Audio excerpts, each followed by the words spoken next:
Biblias, 2 de Pedro capítulo 3.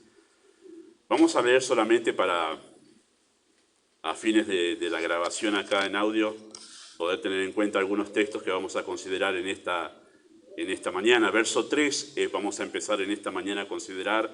Dice, sabiendo primero esto, que en los postreros días vendrán burladores, andando según sus propias concupiscencias, y diciendo, ¿dónde está la promesa de su advenimiento? Porque desde el día en que los padres durmieron, todas las cosas permanecen así como desde el principio de la creación.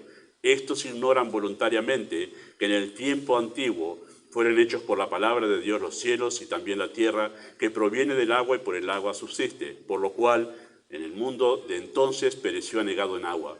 Pero los cielos y la tierra que existen ahora están preservados o reservados por la misma palabra, guardados para el fuego en el día del juicio y de la perdición de los hombres impíos. Mas, oh amados, no ignoréis esto, que para el Señor un día es como 1000 años y 1000 años como un día. Muy bien, hasta ahí la lectura.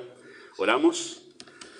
Amado Padre Celestial, damos muchas gracias por permitirnos tener este lugar para poder congregarnos como tu iglesia. Gracias por cada uno de los que has permitido que lleguen en esta mañana. Nada es casual en tus propósitos y planes. Tú obras en la vida de cada uno, en cada momento, y creemos firmemente que la enseñanza en esta mañana será usada para tratar con nuestras almas, que son tan diferentes y que vivimos experiencias tan diferentes, pero tú puedes, porque eres el Dios de toda gracia, obrar por la misma palabra, atendiendo diferentes necesidades. Así confiamos en el obrar soberano del Espíritu. Y confiamos que tú puedes usar tu palabra para salvación en aquellos que no te conocen, llevarlos al arrepentimiento y a la fe. Así que esperamos en ti, en el nombre de Jesús. Amén. Bueno, ustedes habrán notado que ya empezamos la semana pasada con este último capítulo, donde el tema central es la venida del Señor, la segunda venida de Cristo. Ese es el tema central de este capítulo, y le hemos dado la introducción al versículo 1 y versículo 2, donde Pedro hace una exhortación a los creyentes. Les dice en verdad que él escribió esta y la primera carta con el fin de despertarlos a ellos. Ese es el propósito. Él no tiene ninguna vuelta en decir, hermanos, ustedes están dormidos y tengo que despertarlos. Es mi responsabilidad como apóstol, es mi responsabilidad como pastor, despertarlos a ustedes con exhortación. La palabra sería amonestación, amonestarlos a ellos para que se despierten. Y todo lo que vemos en el capítulo 3 es para justificar esa intención de Pedro, justifica su amonestación. ¿Por qué Pedro no despertaba, nos retaba de esta manera? Bueno, le va a dar todas estas razones de por qué él ve como un imperativo amonestarlos a ellos para que se despierten en su vida espiritual y se ocupen en lo que dijo en capítulo 1, que pongan toda diligencia por añadir a la fe todas las virtudes necesarias que van a hacer que la fe pueda crecer, pueda madurar, para que en el día de Cristo pueda brillar mucho más que el oro. Ese es el propósito de Pedro al abordar este texto. Y digo eso y acentúo ese versículo 1 y 2, porque a veces entramos en el capítulo o en los capítulos en la Biblia sobre la segunda venida de Cristo y podemos perder en verdad de vista el propósito principal del escritor. Los detalles de la segunda venida a veces parecen datos interesantes que nos llaman la atención, ¿no? ¿Quién será el anticristo? ¿Cómo es eso del 666? ¿Cuándo aparece una guerra y ya estamos diciendo, ¿será el final ya? ¿Será el final? Bueno, no debemos desviarnos nosotros que el propósito por el cual aparecen, en este caso el tema de la segunda venida, es en verdad para hablar acerca de la necesidad que los creyentes tenían en ese momento de crecer y madurar en la fe.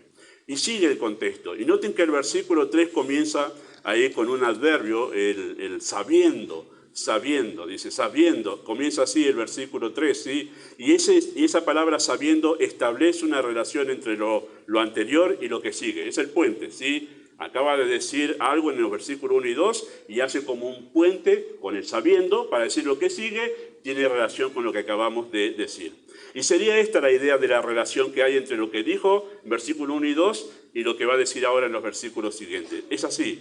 Debemos tener memoria de la palabra de Dios, esos versículos 1 y 2, sabiendo que en los postreros días vendrán burladores. Esa es la idea de lo que Pedro viene diciendo allí. Recuerden que esa exhortación de versículo 1 y 2 de tener memoria no es simplemente que me acuerdo de algo, sino esa palabra en griego es más intensa, ¿no? Es la idea de fijar en la mente, tener siempre presente, que la palabra de Dios sea aquello que domina mis criterios, mis pensamientos, cómo yo decido. Deben llegar hasta ese punto, y la necesidad de eso es que van a venir tiempos peligrosos. Van a venir en los tiempos futuros o en los días futuros, vendrán burladores, ¿sí? Esa es la idea como sigue hilado el texto allí, ¿sí? Ahora, estos burladores de los que Pedro habla en el versículo 3, sabiendo primero esto, que en los postreros días vendrán burladores, esos burladores forman parte del grupo de los falsos maestros que estudiamos en el capítulo 2, ese texto tan largo y tan detallado de los falsos maestros, ¿sí? Y que aparecen, esos falsos maestros de manera significativa, van a aparecer, ya han aparecido y los tenemos en nuestros tiempos, en los postreros días.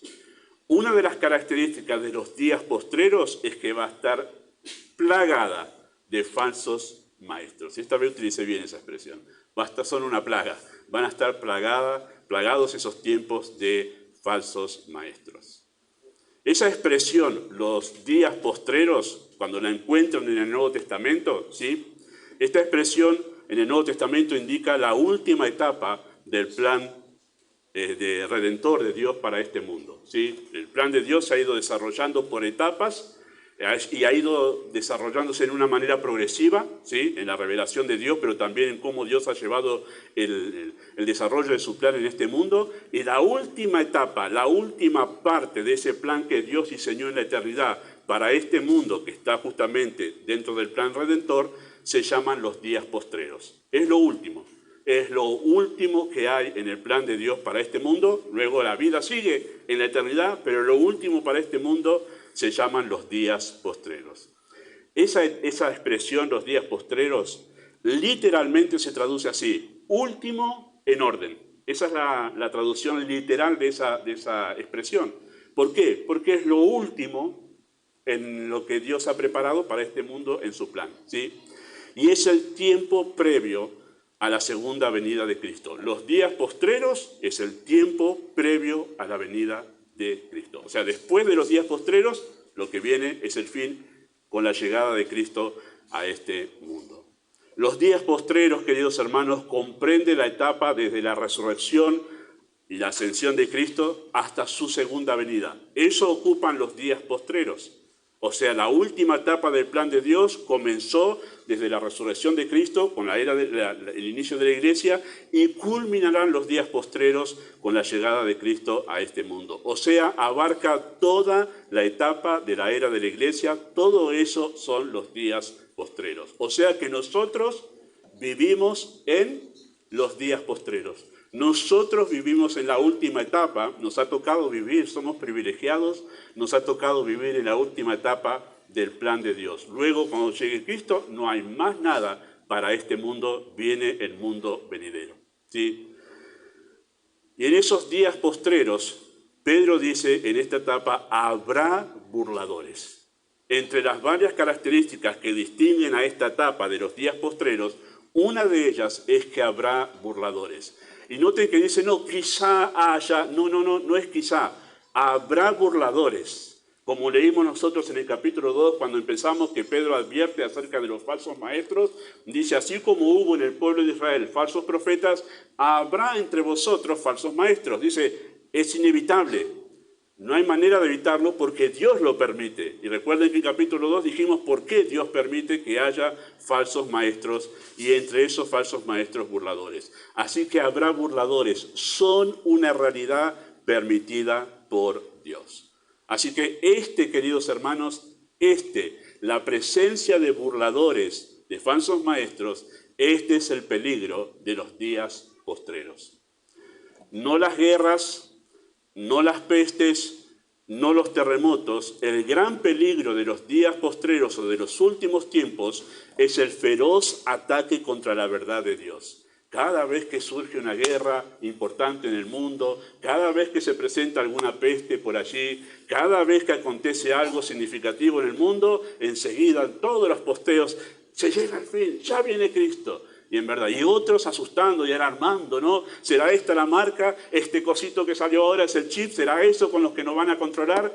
Pero en realidad, queridos hermanos, lo que más nos debe llamar la atención y nos debe poner en alerta, que el mayor peligro de los últimos tiempos no son las guerras, no son las pestes, no son los terremotos, sino la presencia de falsos maestros, porque ellos tienen un feroz ataque contra la verdad. Ese es el mayor peligro de los últimos tiempos. Y si usted hace su propio estudio en el Nuevo Testamento, se va a dar cuenta que cada vez que los apóstoles abordaron el tema de la segunda venida de Cristo, el asunto importante que tocaron es la presencia de falsos maestros. Cuando Pablo le escribe a Timoteo, en sus 2 cartas le escribe acerca de los falsos maestros, está relacionado con el tiempo del fin. En la segunda le dice en capítulo 4, predica, dedícate a predicar, a estudiar, a exhortar, a tiempo y fuera de tiempo. No dejes la verdad, no dejes de predicar en ningún momento. ¿Por qué? Le preguntaría Timoteo a Pablo. Porque vendrá tiempo cuando no sufrirán la sana doctrina, sino tendrán comezón de oír cualquier otra cosa, menos la verdad. Vendrán tiempos peligrosos, no porque haya mucha maldad en el mundo, sino porque la verdad será atacada de una manera feroz.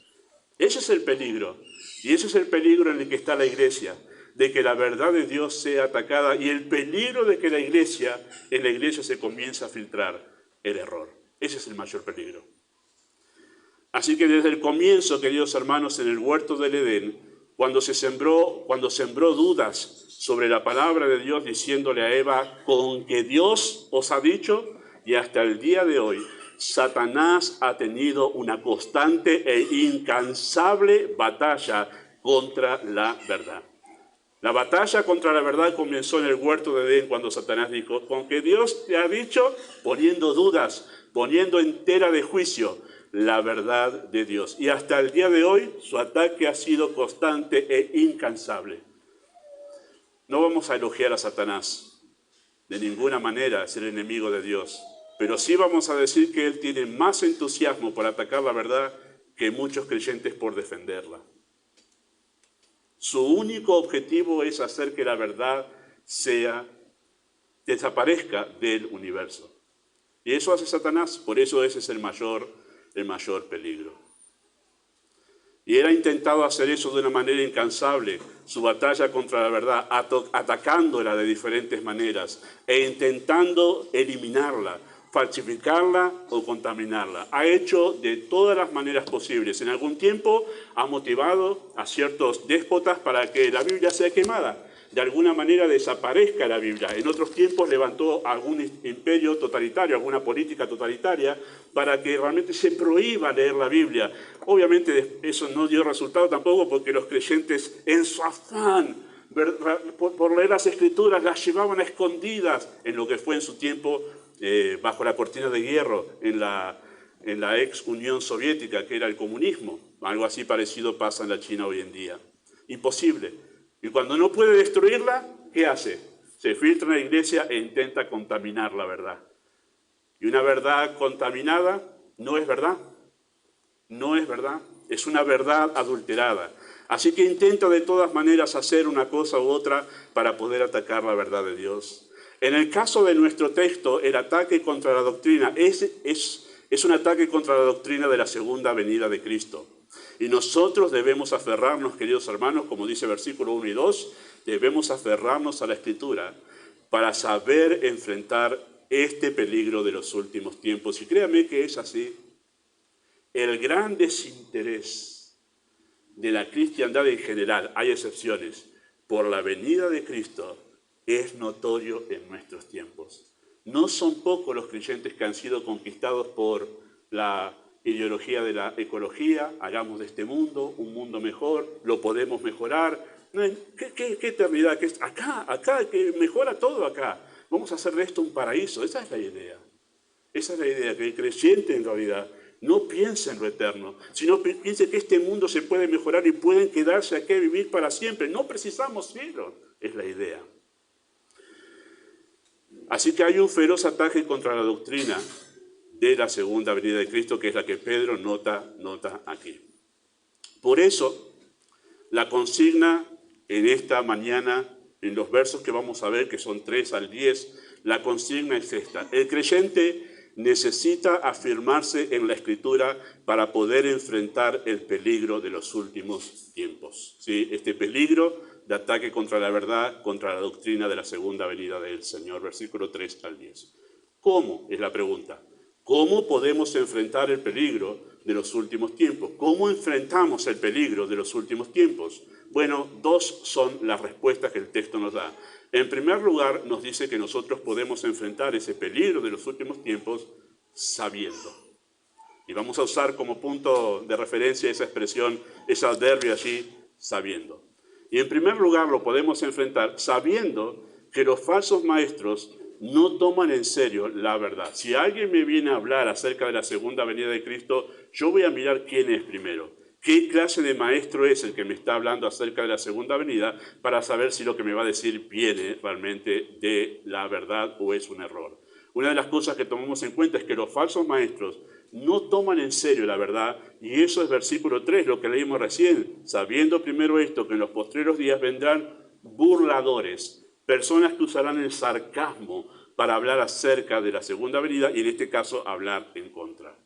Y esto se puede identificar muy fácilmente, hermano. No sé a quién escucha usted, aparte de escuchar a este pastor el domingo aquí, pero tengan cuidado a quienes escuchan, porque hay muchos por allí que son irreverentes con la Escritura, son irreverentes con la verdad de Dios y usan el púlpito para bromear.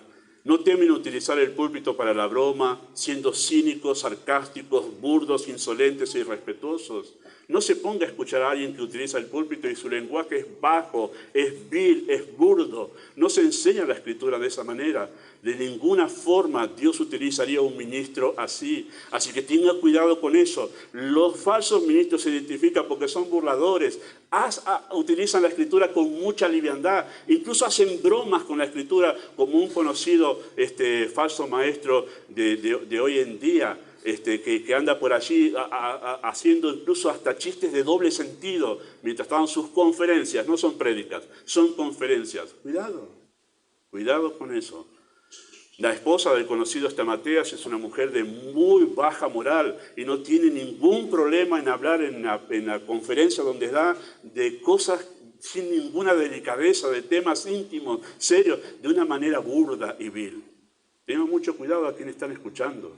Esos son falsos maestros y usted los identifica porque toman con mucha liviandad las Escrituras. Ellos son como los falsos profetas del Antiguo Testamento a los cuales Dios denunció por medio de Jeremías diciendo que ellos curan la herida de mi pueblo con liviandad. Los santos hombres de Dios que predicaban la verdad eran temerosos del mensaje que anunciaban porque eran temerosos de Dios. Predicar era un asunto solemne. Ustedes dirán, ¿por qué este pastor se pone la corbata, se peina para poder subir al púlpito, se echa un poquito de perfume? Porque el mensaje requiere que esté de la mejor manera posible. La cara no la puedo cambiar, pero de la mejor manera posible, porque estoy hablando en nombre del Dios eterno. Su mensaje es solemne. El mensaje que Él ha dado requiere seriedad. A veces hacemos alguna cosa media risueña como para distender, pero nada más. Pero cuando el mensaje es todo broma, incluso bordeando el doble sentido, huya de esa predicación y de ese predicador o predicadora. Además, queridos hermanos, debemos enfrentar el peligro de los últimos tiempos, sabiendo, en segundo lugar, que los falsos maestros se distinguen por su desvergonzada impiedad. Noten lo que dice versículo 3, sabiendo primero esto, que en los postreros días vendrán burladores, andando. Ese andando es una forma de vivir, es un estilo de vida, andando según sus propias concupiscencias. ¿Sí? Eso es lo que enseña el texto aquí. Andan en sus propias concupiscencias. Esa palabra concupiscencia literalmente se refiere a un deseo muy fuerte que domina a la persona. Y siempre que se usa en el Nuevo Testamento está refiriéndose a los deseos pecaminosos que toman control de nosotros. Todos, hermanos, desde el más chico aquí, desde el bebé más pequeño aquí, hasta el adulto de mayor edad en este lugar, todos tenemos deseos pecaminosos porque nuestro corazón es así. El tema es que esos deseos no nos dominen, no controlen nuestra vida. Los creyentes podemos hacerlo porque tenemos la obra del Espíritu que nos ayudan a que eso esté bajo la esclavitud de la obra de la gracia de Dios. No nos dominan. Pero los falsos maestros que profesan ser creyentes, ellos no tienen ningún control sobre sus pasiones más bajas. Ustedes recordarán el estudio que hicimos en el capítulo 2, ahí se hablaba más detalladamente acerca de esto. La palabra siempre se usa en sentido negativo para hablar de esos deseos pecaminosos sin control, que esclavizan, la conducta de una persona. Ellos pecan voluntariamente, sin límites, sin vergüenza alguna. Esto contrasta claramente con el distintivo de los ministros de Dios. Ellos son santos. Pedro los llama santos profetas, santos apóstoles. ¿Por qué? ¿Porque los tienen como ídolos? No, porque se caracteriza en ellos una vida piadosa, una vida en santidad. ¿Son perfectos? No, pero se distingue que su estilo de vida, ellos son piadosos. A diferencia de los falsos maestros, que no tienen ningún problema en llevar una vida desvergonzada en impiedad. Hay un montón de eso. Hay cosas que ni se pueden ver, queridos hermanos, en YouTube, en la internet, de lo que ellos hacen en público, la manera de vestirse. Incluso hay algo que se ha pasado por allí, hasta alguien diciéndose que viene de Dios y haciendo un ritual de bañar mujeres desnudas. Y lo publicaron en internet. Es terrible también que gente vaya y dejen que hagan eso. Es peor aún también. Pero hasta ese punto se llega. Bueno, todos ustedes saben, en la historia del siglo pasado, cuántos engañadores se han aprovechado, en verdad, del nombre de Jesús para después engañar, violar y seducir. Es más, la idea que algunos tienen de la religión es que algunos está relacionada con la pedofilia, porque la religión popular perversamente sus líderes se han aprovechado de esa posición de liderazgo para abusar de menores. Y hay que tener mucho cuidado con todo esto. Es muy serio el asunto de la Escritura y es muy serio a quién estamos escuchando. No solo porque diga Jesús, Jesús o diga Dios, Dios, debemos nosotros pensar que es un ministro de Dios. Algunos conocidos hombres de estos tiempos han dicho, hay que mirar el carácter. La gente mira más cuánto hace el ministro que cómo vive el ministro. La gente mira más cómo habla, si tiene carisma, y no le importa en verdad cómo lleva su vida familiar. Pero la Escritura pone el acento en el carácter del ministro. Y estos hombres, ellos viven según sus propios deseos. Sepan que un ministro se debe juzgar por su estilo de vida y no principalmente por su trabajo o su carisma. Además, queridos hermanos, debemos enfrentar el peligro de los últimos tiempos, en tercer lugar, sabiendo que los falsos maestros prefieren el engaño en lugar de la verdad. Me resultó llamativo al leer el texto aquí. Noten lo que dice allí el texto en versículo 4, y diciendo, ¿dónde está la promesa de su advenimiento? Porque desde el día en que los padres durmieron, todas las cosas permanecen así como desde el principio de la creación. Y note esto, versículo 5. Estos ignoran voluntariamente. No dice que ignoran porque nadie les dijo, ignoran porque, bueno, no tuvieron un pastor que les enseñó. No, dice que ellos ignoran, prefirieron rechazar esta doctrina de la segunda venida, la verdad que los apóstoles enseñaron, la rechazaron voluntariamente. Dijeron, no, eso no queremos, voluntariamente. Ellos prefieren el engaño en lugar de la verdad. Ellos ignoran voluntariamente. Esta expresión indica que ellos conocían la verdad. Por eso preguntaron, ¿dónde está? De manera burlona, ¿no? ¿Dónde está la promesa de su advenimiento? No viene. Ustedes dicen que viene, no viene. Ellos sabían que en verdad había una enseñanza acerca de la verdad de la segunda venida. Pero ellos burlonamente la rechazaron. Decidieron voluntariamente rechazar. ¿Por qué alguien que se dice creyente, porque esos son los falsos maestros, rechazaría voluntariamente la verdad de la segunda venida? ¿Por qué? ¿Por qué haría tanto énfasis en rechazar la verdad de la segunda venida? Primero, permítame darle dos respuestas, seguramente hay más. Pero primero, porque no les importa la verdad. A los falsos maestros no les importa si lo que está diciendo es verdad o no, importa si la gente le gusta y si eso le da popularidad y le da buen rédito económico. Entonces digamos lo que atrae más gente a la iglesia. Claro, y se ponen a hablar de cualquier barbaridad que está de moda hoy en día en la calle y cerramos la Biblia y hablemos lo que trae más gente. Son personas resultadistas, pero además porque están pensando en su beneficio personal, en su propia imagen, en su propia economía y en todo eso. No les importa la verdad. No les importa si está en la Biblia o no. Simplemente si les gusta a la gente, bueno, digamos eso. Porque no les importa la verdad. Y en segundo lugar, pienso yo que en verdad ellos ignoran voluntariamente esta verdad de la segunda venida, porque estar en el error da ciertos beneficios personales. Estar en el error en relación con la doctrina de la segunda venida de Cristo, ¿no? Dinero, relaciones y autopromoción. Escuchen esto, hermanos, rechazar la verdad de la segunda venida elimina la idea de rendición de cuentas. Si no viene Cristo, no habrá entonces final. Si no hay final, no hay un encuentro con Él si no viene. Si no hay un encuentro con Él, nadie me va a juzgar en mi vida.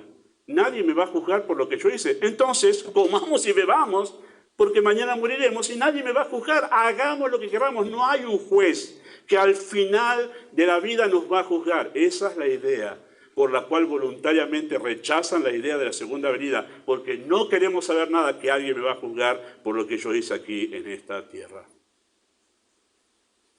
Interesante, ¿no? Puedo vivir como quiero, total, no seré juzgado. Y por eso es una pérdida de la memoria voluntaria. ¿Sí? No existe para mi segunda venida. No me van a juzgar, hagamos lo que querrán. Y por eso ellos tan libremente juegan con la palabra de Dios, hacen desastres con la Escritura, manipulan a las personas y llegan hasta lo más bajo porque ellos han decidido ignorar voluntariamente que hay un juez que tratará con sus vidas. Aquel que tiene en su boca una espada afilada. Para defender esta postura se basan en la teoría del uniformismo. Eso que dicen allí en versículo 4, ¿dónde está la promesa de su advenimiento? Porque desde el día en que los padres durmieron, todas las cosas permanecen así como desde el principio. Ese es su fundamento, ese es su razonamiento. Esa es la base por la cual ellos dicen que Cristo no vendrá. Dice, ¿por qué decís que Cristo no vendrá? Mirá, todas las cosas permanecen igual como desde el principio. Ahora, Pedro no está explicando acá esa doctrina. Es una doctrina mucho más extensa, mucho más abarcativa. Se llama la doctrina del uniformismo, que existía en ese tiempo y hoy en día existe y ha sido la base de la teoría de la evolución, la teoría del uniformismo, ¿sí? Viene de allí, de esa idea. ¿Cuál es la idea de esa teoría? Bueno, todo ha permanecido igual desde el comienzo. ¿Qué significa eso? Bueno, que no vemos en el mundo, dicen ellos, ¿no? No vemos en el mundo signos de que se avecine un final catastrófico. No lo vemos ahora y no lo hubo en la historia de la humanidad. Mira, todo está bien, no hay tal cosa como que nos asustemos que un meteorito nos va a caer y se va a destruir el mundo. Bueno, los padres, incluso ellos citan a los padres, que son los patriarcas del Antiguo Testamento y los profetas, que ellos todos habían anunciado de la venida de Cristo. Todos habían anunciado del final del mundo. Y que hay otra vida en realidad después de este mundo, que esto es transitorio, todos. Incluso desde los patriarcas, dice que ellos anduvieron como nómades, dice, confesando que eran peregrinos porque la verdadera patria está en lo eterno. Todos anunciaron del final del mundo. ¿Y ellos qué dicen? Bueno, los padres anunciaron el final y murieron, y no pasó nada. Esa es la idea de ellos.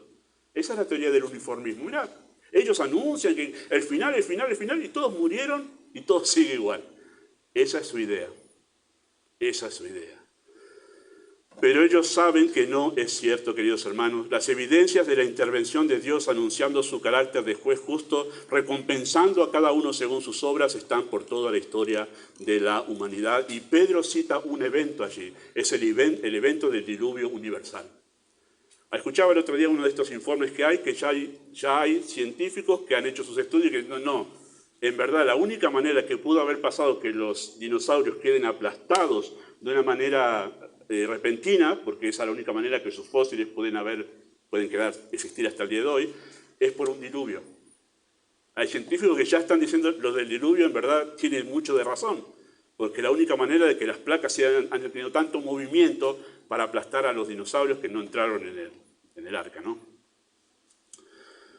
Pero hay, queridos hermanos, evidencias en todo el mundo, Perdónenme la reiteración, hemos andado por nuestro país, en algunas provincias nomás con mi esposa, en esos lugares cerca de la cordillera, y usted encuentra por todos lados fósiles. Es tremendo, ¿no? Uno no se puede traer ninguno, pero usted ve fósiles. Y ese lugar en San Luis que fuimos, que usted caminaba, daba vuelta una piedra y era un fósil de una planta marina, de un animal marino, de un molusco, todo estaba ahí con fósiles. Y dice, acá hubo mar. Un lugar que ahora es desierto. Donde vaya, en Estados Unidos hay un lugar que un pastor me comentaba que en una parte de cordillera, en lo más alto, encontraron un fósil de un tiburón. ¿Quién lo llevó hasta ahí? ¿Quién lo llevó hasta ahí? Por todo el mundo, queridos hermanos, hay evidencia de que hubo una catástrofe universal en un momento en la historia de la humanidad. Hubo algo que sucedió y la Biblia lo relata como el diluvio universal, terminando con toda una generación y de miles y miles de personas solo quedaron 8 viviendo y de eso se formó el nuevo mundo. El nuevo mundo, porque el mundo cambió. Lo que se habla allí en ese texto, cuando Pedro va a explicar acerca del diluvio, que viene del agua y por el agua subsiste, en verdad nos está diciendo Pedro, más largo esto, no lo voy a explicar todo en este mensaje, pero el mundo antes del diluvio era completamente diferente. Recuerden que no llovía. No llovía, empezó a llover después. O mejor dicho, la primera lluvia fue el diluvio. La primera lluvia fue grandísima. ¿Cómo se regaban las plantas? Habla de las fuentes, la Biblia habla de las fuentes en los cielos. Parece ser que había una cobertura de agua en los cielos, y con eso se regaba todo el mundo. Bueno, muy diferente, imposible de imaginar porque nosotros vivimos en este. Pero la vida es diferente. Cuando Noé salió del arca, el mundo cambió completamente. El mundo cambió completamente. Bueno, no ese es el punto del texto. Yo sé que son datos interesantes y no vamos a ahondar en eso porque quiero abordar el texto o el énfasis del texto, ¿sí? Dios ya trajo un juicio universal y eso es una evidencia de que puede hacerlo otra vez, pero no con agua, sino con fuego esta vez.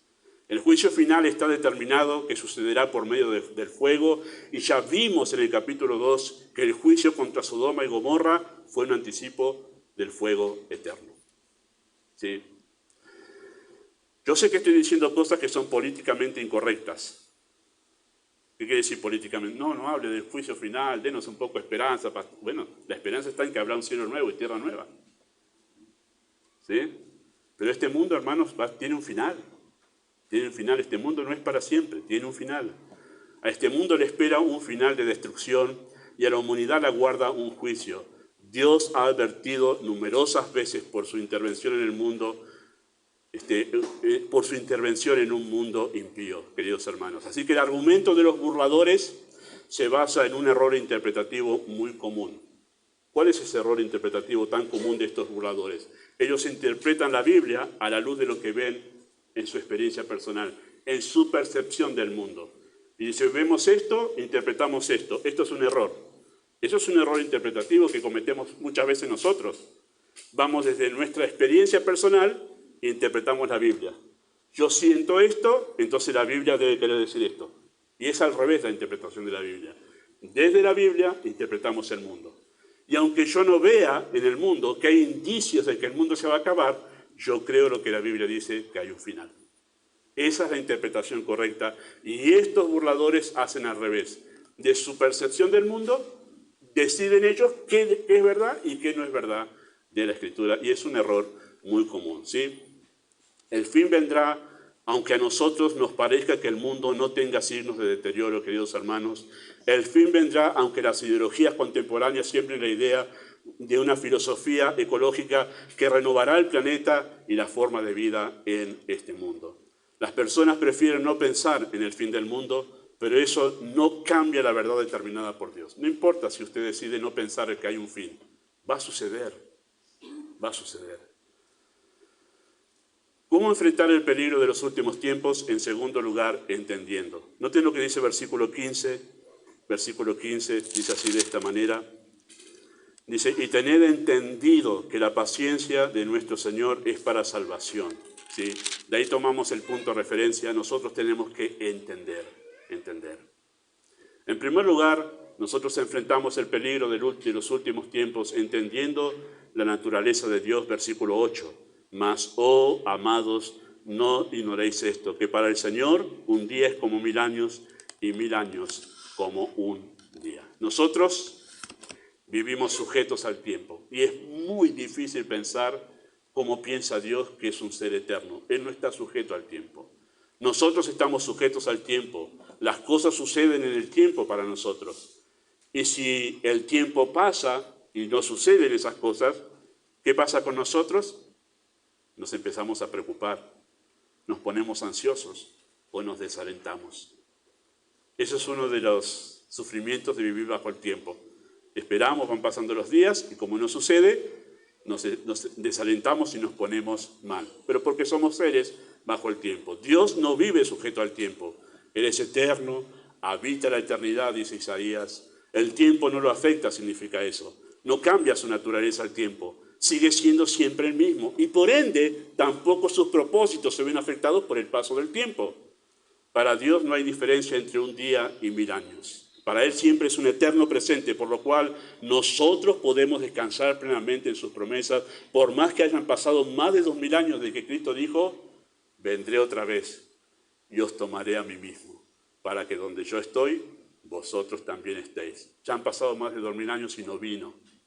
No importa, porque sus promesas no cambian, porque Él no cambia.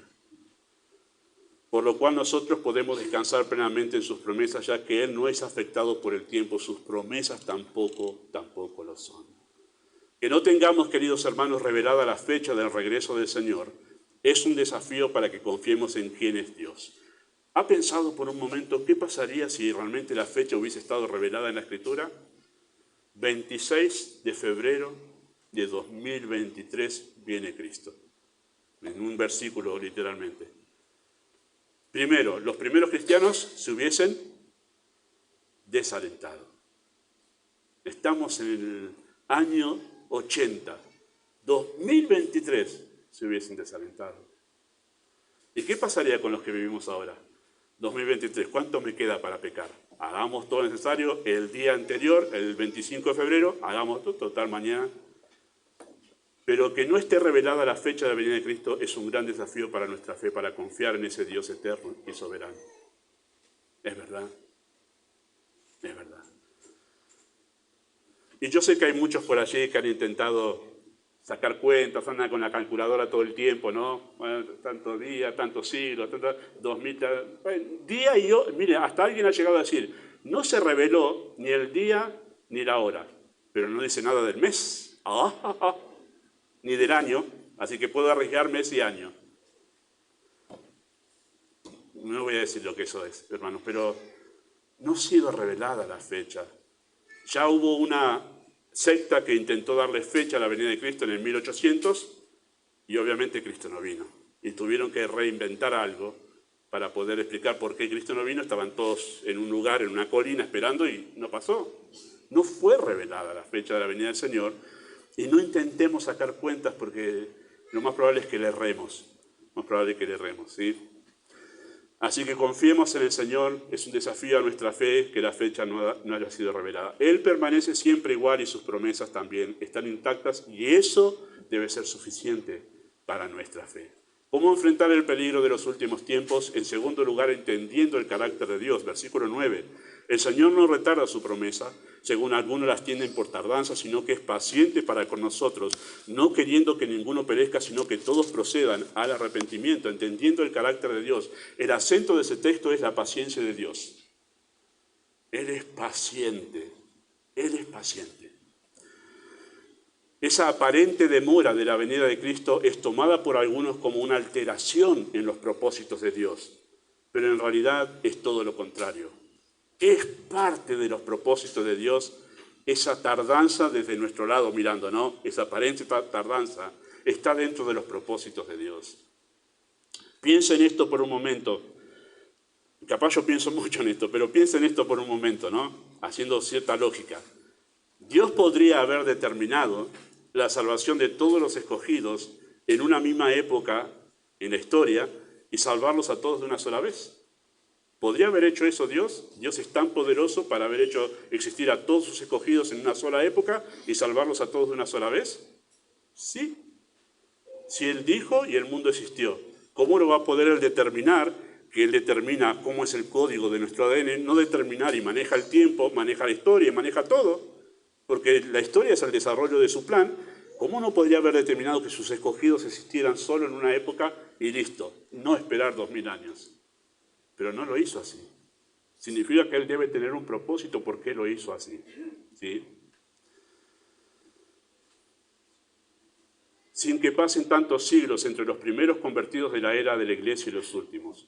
Pero escogió hacerlo de esta manera para darse a conocer como un Dios paciente. ¿Usted puede imaginar que todo esto lo hizo Dios para revelarse a sí mismo como un Dios paciente? ¿Por qué Dios ha hecho un plan en que a lo largo de hasta ahora más de 2000 años, Él vaya salvando a sus escogidos y esos escogidos van esperando su regreso a lo largo del tiempo? ¿Que eso lo hizo así para revelarse como un Dios paciente? Algunos pensarán, no, es que la fuerza de Satanás es tanta que Dios no puede controlar y va viendo. No, Él va a atar a Satanás cuando Él quiera atarlo. Le da permiso a Él para actuar. Y si no le da, no actúa. Él no está bajo el poder de Satanás, Él no es vencido por Satanás. Él lo ha hecho así y ha diseñado este plan así para que podamos entender qué paciente que es nuestro Dios. El término ahí de la palabra paciente es macrotumeo. Es el mismo que se utiliza en 1 Corintios capítulo 13 cuando se dice que el amor es paciente. Bueno, es esa misma palabra. Significa dispuesto a esperar largamente, porque esa palabra macro la conocemos todo, el prefijo ese. Macro, largo, grande, ¿sí? Significa dispuesto a esperar largamente. Es interesante cómo piensa Dios, ¿verdad? Sus propósitos y planes van más allá de hacer que las cosas o que una serie de cosas sucedan. Todo en su plan está pensado para darse a conocer. Él quiere que sepamos cómo es su carácter, por eso el plan es así. Ahora notemos que el texto, en ese versículo, habla de nosotros, ninguno y todos. Un versículo muy controversial en la doctrina de la salvación. Noten allí el versículo otra vez. El Señor no retala su promesa, versículo 9. Según algunos la tienen por tardanza, sino que es paciente para con nosotros, no queriendo que ninguno perezca, sino que todos procedan en arrepentimiento. Me olvidé de añadir allí algunos. Están algunos, están nosotros, está ninguno y está todos. Y entender a quién se está refiriendo es clave para el tema de la salvación. Así que nosotros, ¿quién está escribiendo? Pedro. ¿A quién le está escribiendo? A creyentes. Nosotros es Pedro y los creyentes. Incluye a Pedro y sus lectores.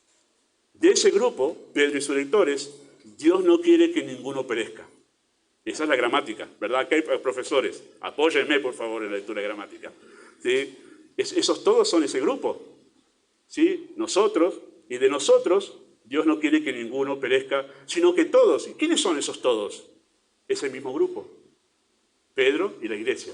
Involucra a todos los creyentes de la era de la iglesia. Entonces, siempre se está hablando del mismo grupo de personas. Y se los diferencia a ese grupo de todos, ninguno, y nosotros se los diferencia de algunos.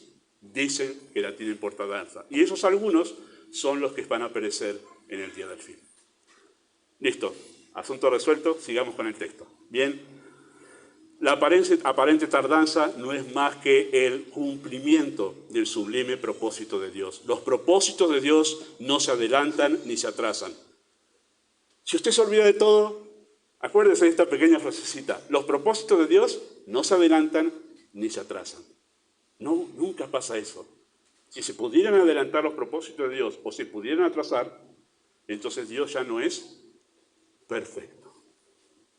Nosotros decimos, el tiempo de Dios es perfecto, pero se está atrasando un poquito, entonces ya no es perfecto.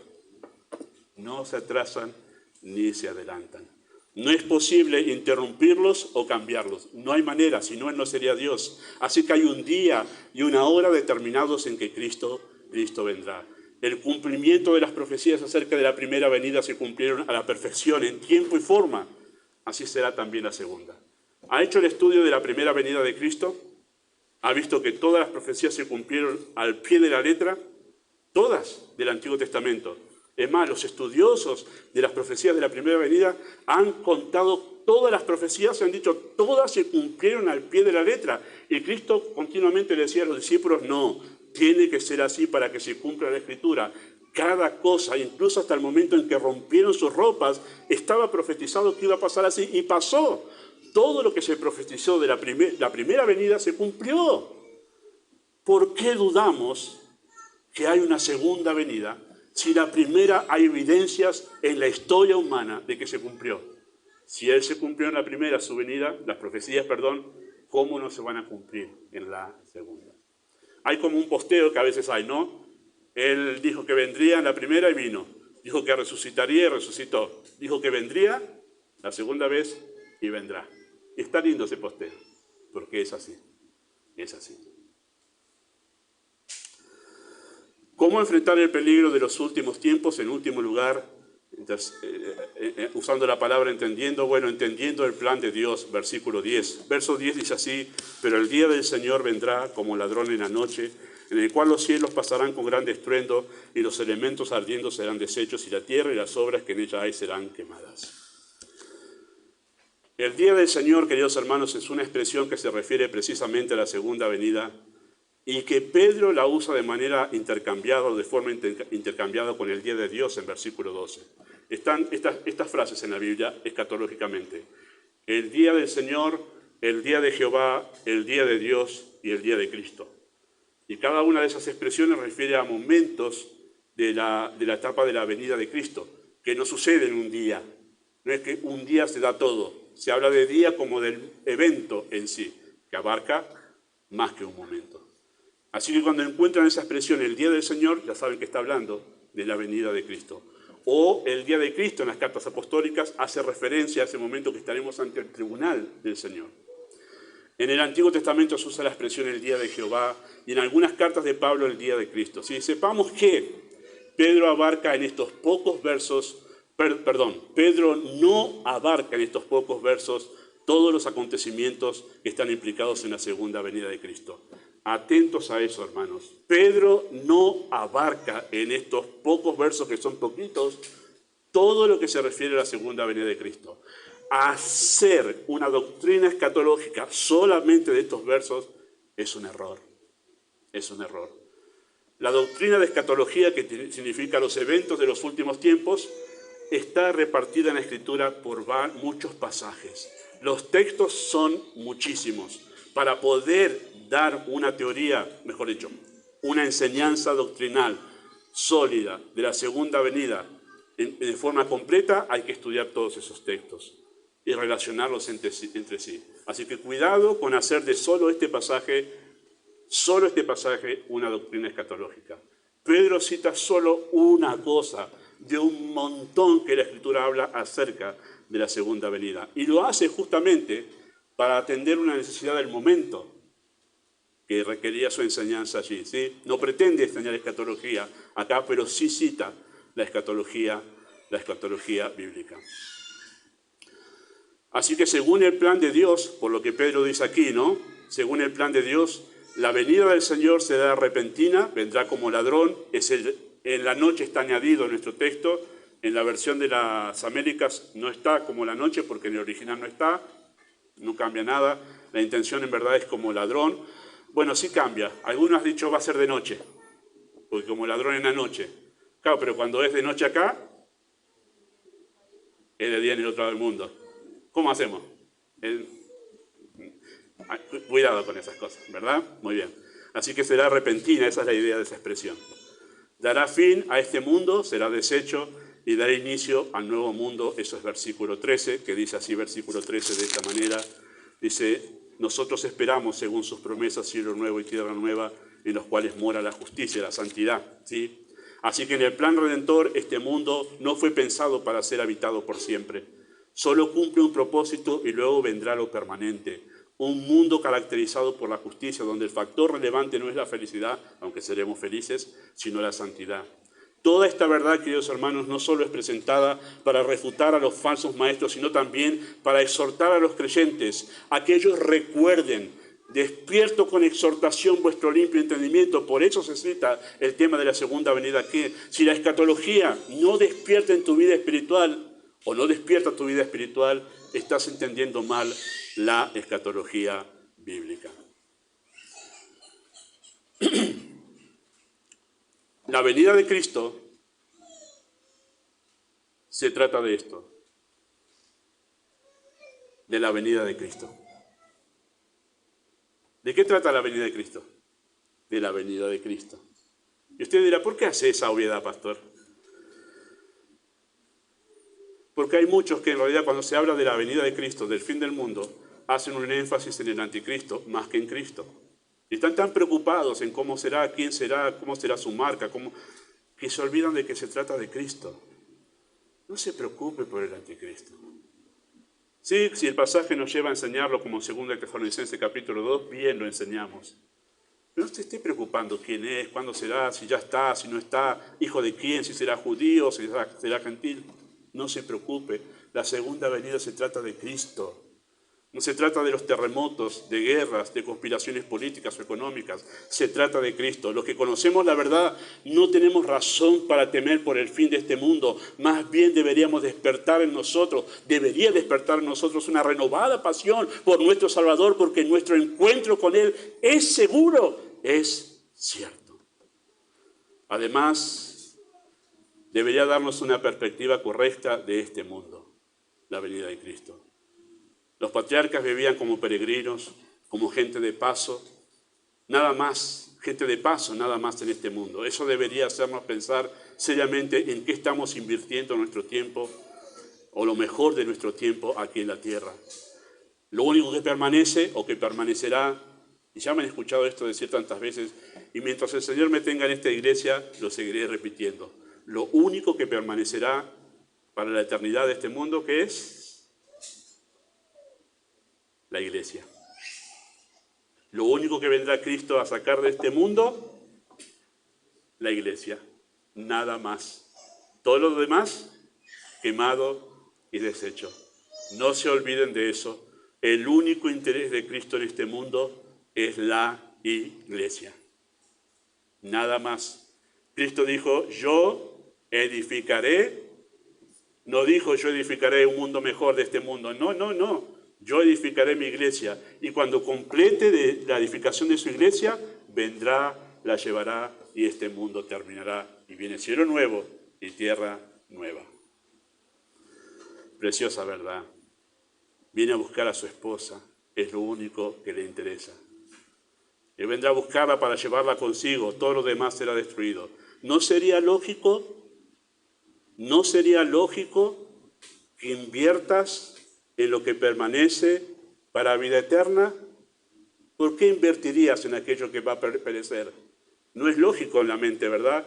Es una cuestión lógica invertir en la iglesia, porque es lo único que permanecerá para vida eterna.